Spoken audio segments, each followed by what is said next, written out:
活全關愛，與你共建和諧社會。阿 Kim 同你細數關愛故事，逢星期二社聯頻道。嚟到6月嘅第3集啦，今日講下新生精神康復會最新嘅社會企業紅白藍330。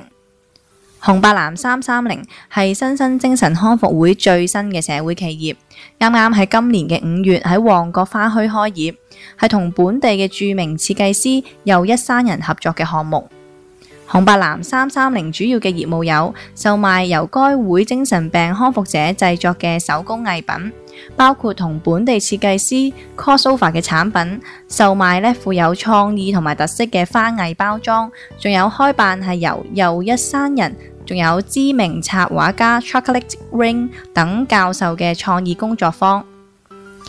呢個會嘅業務顧問李賽鳳表示，紅白藍330係以正面香港做推廣嘅主題，鋪面採用咗充滿地道色彩嘅紅白藍做設計，將50、60年代香港人嘅精神同埋故事展現出嚟。而紅白藍亦都代表住精神病康復者嘅堅毅。330其實係身心靈嘅諧音，